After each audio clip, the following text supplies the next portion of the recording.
सखी सावली काव्यांजली।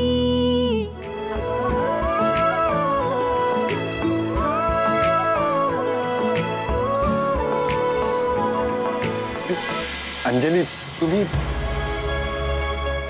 इथे? आज इथे काव्य वाचनाची स्पर्धा आहे ना? हो, मी त्यासाठीच चीफ गेस्ट म्हणून आलो। हो, इथे आल्यावर कळालं ते। मी पोस्टर पाहिलेत सगळीकडे। तुम्ही पण स्पर्धेत भाग घ्यायला आलात? उगाच वेळ वाया घालवू नका। नियमानुसार तुम्ही या स्पर्धेत भाग नाही घेऊ शकत। नाही, माझं दुसरंच काम होतं। हरकत नाही, पण आलाच तर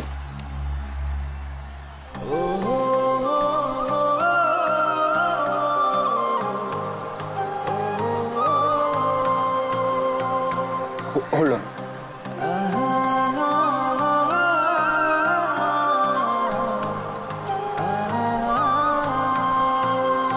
एक मिनिट।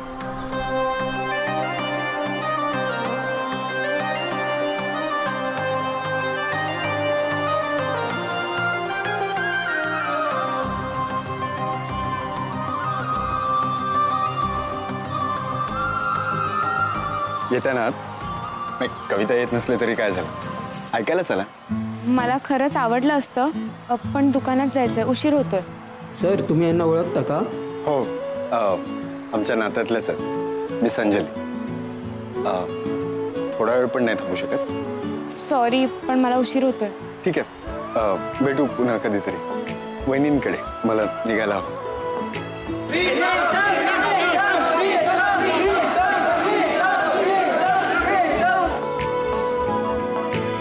खरं सांगू, तू तुझ्या सासूबाईंच्या तिथीला त्यांच्या नावाने दानधर्म करतेस, निराधार महिलांना साड्या वाटतेस। मला माहिती नाही त्यांच्या आत्म्याला शांती मिळेल की नाही, पण आपलं वागणं बघूनच आपली मुलं शिकत असतात। नकळत का होईना आपण त्यांच्यावर संस्कार करत असतो। ताईसाहेब, या साड्या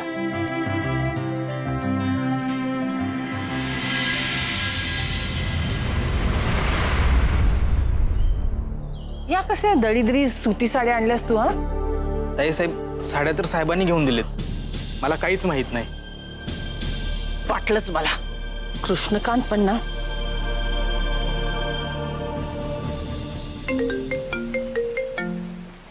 आला, शेवटी फोन आलाच। तर आजचा विषय आहे सुती साड्या वर्सेस सिल्क साड्या। बोला सरकार। आता अजिबात साखर पेरणी करायची नाही हा।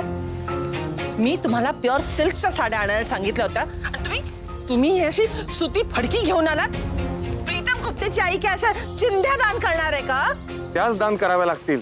माझी आई सुतीच्या साड्या नेसत होती ना, आता तिच्या नावाने दान करतेस म्हटल्यानंतर तिला आवडेल असं नको का करायला?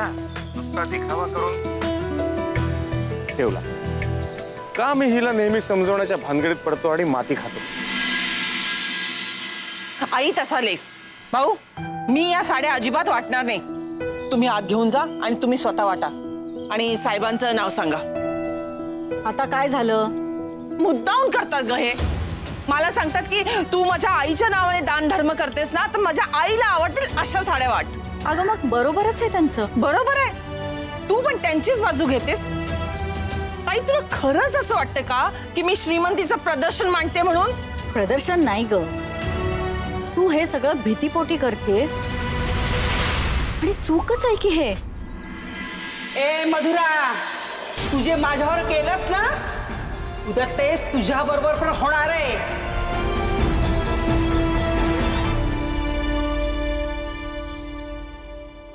हा मग आता ऑटो। आई, आज आम्ही ऑटोने का जातोय? स्कूल व्हॅन येणार आहे ना? अगं पीटीए मीटिंग आहे ना शाळेत आज।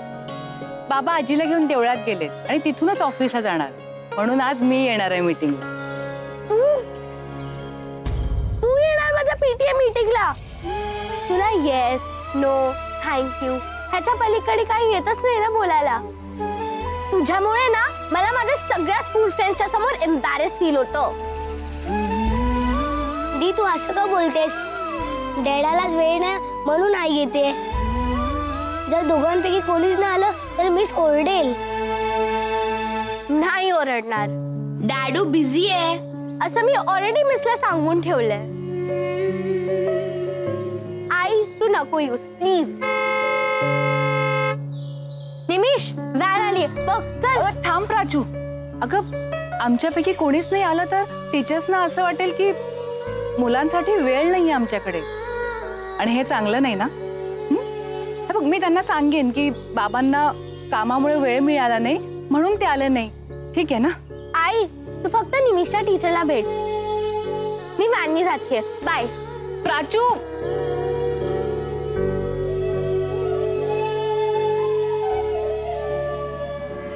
Excuse me. अंजली मॅडम, तुम्ही प्रीतम सरांच्या नातेवाईक आहात हे माहिती नव्हतं. तुम्ही भाग घेऊ शकता. प्लीज हा फॉर्म भरा. प्रीतम सरांचं भाषण झालं की कविता वाचन स्पर्धेला सुरुवात होईल. काय मंडळी कसे आहात? क्या बात है मित्रांनो, तुमचं सगळ्यांचं आज या स्पर्धेत खरंच मनापासून स्वागत आहे.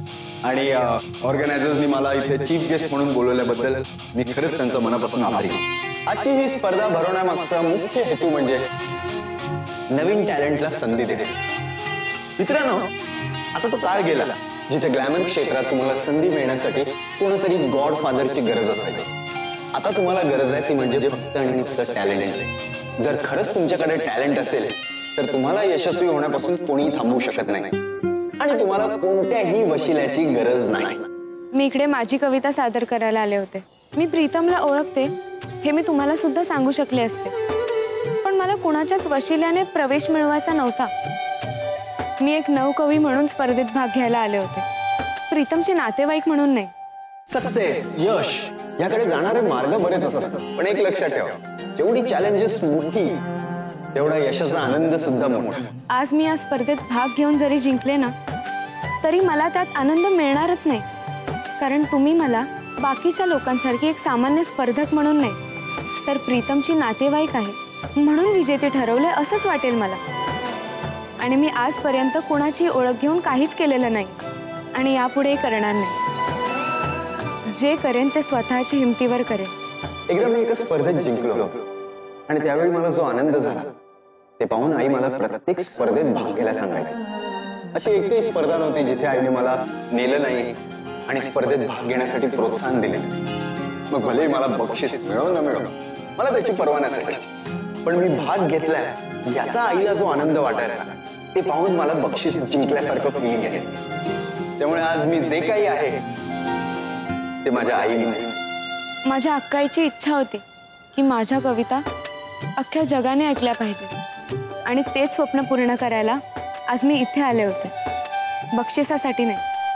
आणि सगळ्यात महत्वाचं आहे ते म्हणजे सेल्फ रिस्पेक्ट, स्वाभिमान.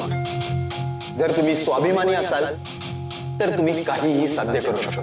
ऑफकोर्स त्यासोबत टॅलेंटची गरज असते आणि योग्य संधी, कारण एक योग्य संधी तुमचं अख्खं आयुष्य बदलू शकते. जसा आजचा दिवस, आज ज्यांची कविता खरंच मनापासून आलेली असते, जी कविता आमच्या हृदयाला भिडेल, तीच ठरणार आहे आजची सगळ्यात बेस्ट कविता. सो मी तुमचा फार वेळ घेत नाही, पण जाता आता हल्लीच माझ्या वाचनात एक कविता आली होती जी कविता माझ्या मनात खरंच घर करून गेली. सो ती कविता अशी आहे. सावली मी तुझी जरी उन्हाचे ऋतू, उंजळीमध्ये तुझ्या देते मी इंद्रधन, जपते फुलापरी दुःखांवर फुंकर तू, काच पायी होता मला अशी सावला.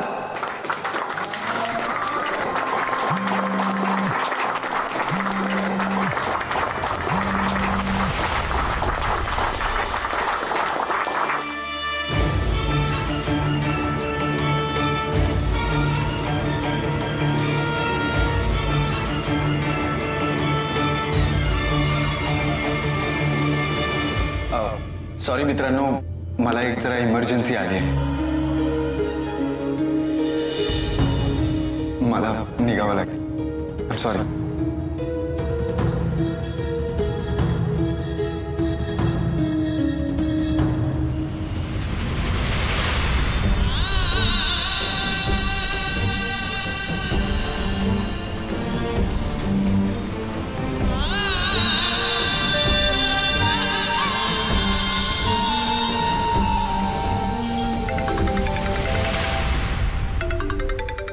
कोणाचा फोन आहे? आणखीन कोणाचा? प्रीतमचा. यांची वकिली करायला केला असेल फोन. पण ताई मी तुला सांगून ठेवते, या बाबतीत ना मी कुणाचं काहीही ऐकणार नाहीये.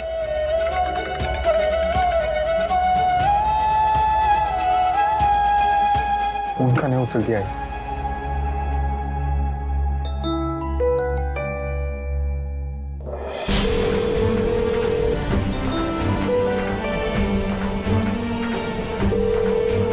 बाबाही फोन उचलत नाहीये.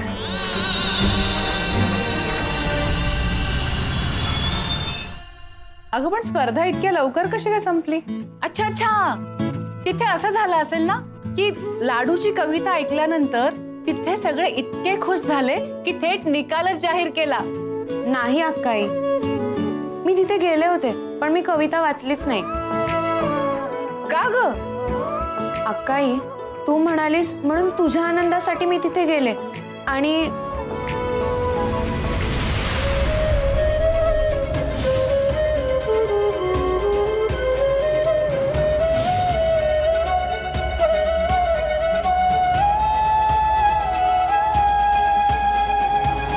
अंजली, तुम्ही?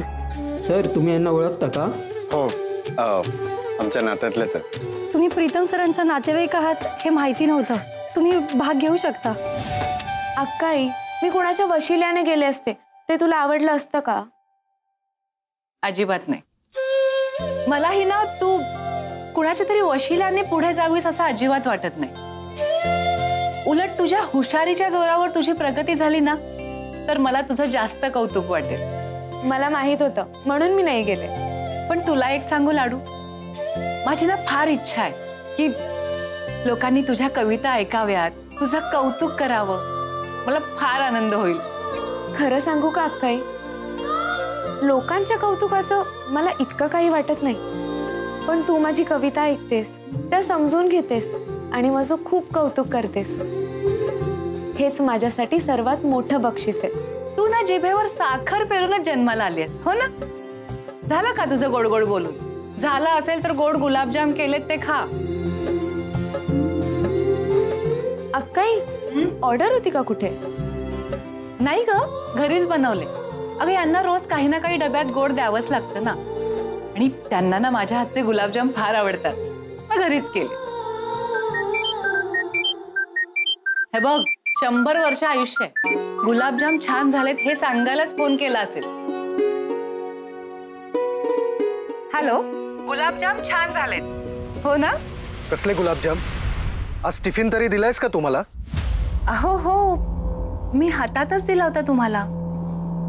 म्हणजे मी खोटं बोलतोय? नाही, तसं नाही. ए ऐक, टिफिन द्यायचा विसरलीयस तू. कुठल्या धुंदीत असतेस काय माहित. सिरियसली? अहो नाही, मला चांगलं आठवतंय, मी दिला होता डबा तुम्हाला. Shut up! आत्ताच्या आत्ता फोन ठेव आणि माझा टिफिन शोध, नाहीतर उद्या तो न द्यायचं नवीन कारण मिळेल तुला. फोन ठेव. अहो ऐका ना.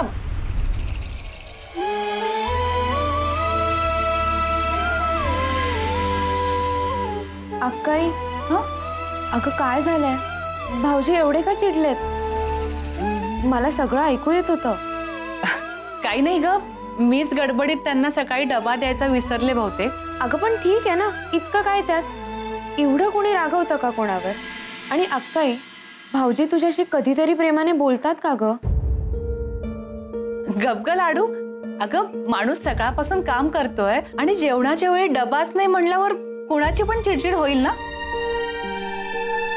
काव्या, आई बस, आम्ही पाणी आणते. अरे अंजली, तू कधी आलीस?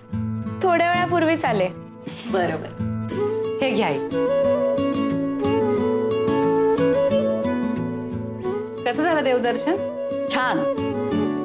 आई पण मावशीने आल्या, त्यांनाही आणायचं होतं ना. अगं प्रीतमचा खूप मोठा कार्यक्रम होता आज, काव्य वाचनाचा. तो संपून तो थेट घरी पोहोचणार होता. त्याच्यामुळे मधुरा मावशी तो पोचायच्या आत घरी पोहोचली. त्या मायलेकांचं प्रेम ना अगदी जगावेगळंच आहे बघ. हो आई, खूप प्रेम आहे त्या दोघांमध्ये.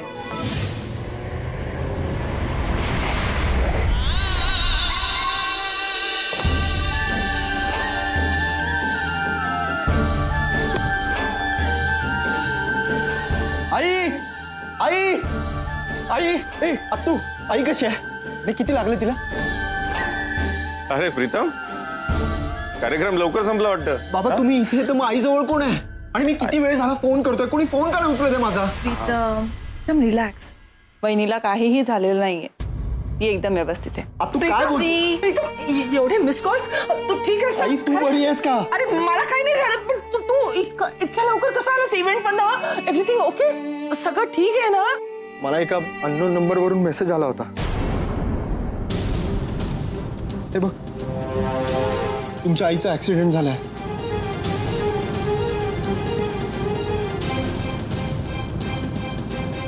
काय?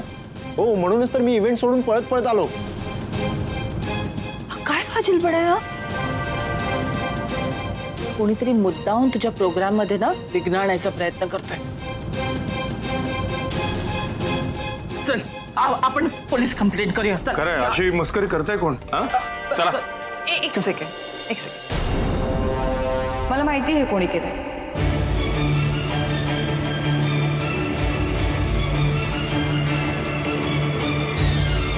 तुझा काय संबंध?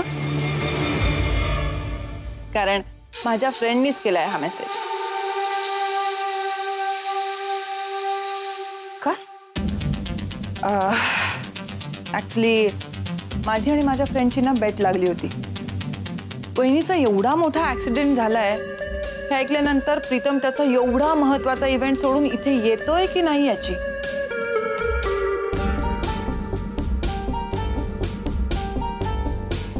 And see, I won the bet.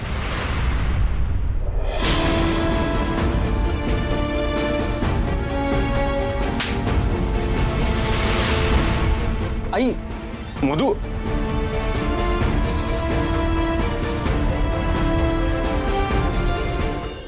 तुझी हिम्मत कशी झाली का असं वागायची? तुझे काही केलंस त्याचे परिणाम किती भयंकर होऊ शकले असते याचा विचार केलास तू? आई अगं त्यांनी किती फोन केले मला, मी फोन उचलले नाही. त्याला टेन्शन आलं असेल, त्या टेन्शन मध्ये त्याने गाडी फास्ट चालवली असेल आणि जर काही ऍक्सिडेंट वगैरे झाला असता तर तुझी ही दीड दमडीची भेट मला किती महागात पडली असती ह्याचा विचार केलास तू? अगं तुझ्या मनात असे नीच विचार येऊच कसे शकतात? आई प्लीज शांत हो. आई तू स्वतःला समजतेस का? तू काय करतेस? आई इकडे बघ. आई इकडे बघ. आई प्लीज डोळे उघड. आई तुम्ही सांगितली होती तशी यादी बनवली, एकदा बघून घ्या ना.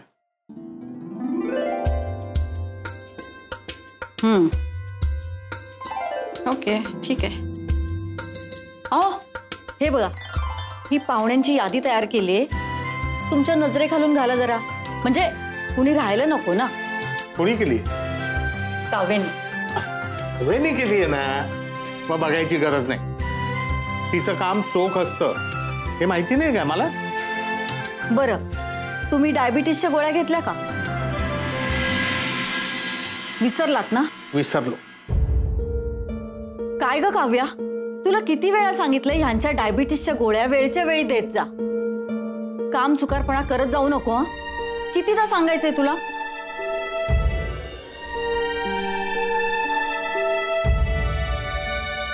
तर मीनाक्षी कामात असते ती, आणि 5 मिनिटं उशीर झाला, बिघडलं कुठे? सगळी कामं वेळच्या वेळी करते ती. तुम्ही तिची कट घेऊ नका. एकदा का चुकीची गोष्ट खपवून घेतली ना, तीच सवय अंगवळणी पडते. मग तुम्हाला किती वेळा सांगितलं आमच्या दोघींच्या मध्ये बोलत जाऊ नका, मला आवडत नाही. हे घ्या. सॉरी बाळा, माझ्यामुळे तुला ऐकून घ्यावं लागलं. खरं तर सगळ्या गोळ्या आठवणींनी रोज काढतेस तू, मीच घ्यायला विसरतो. असू दे गं बाबा, मी ना उद्यापासून तुमच्या हातातच गोळ्या देत जाईल, मग तुम्ही विसरणार नाही. शिवा रे, खायला दे रे, बडीशेप तरी एका आधी. अगं बाई, थकली असशील ना? बर, काय झालं? जिंकलीस? बक्षिसाचे पैसे दे बघू. काकू, पैसे नाही मिळाले.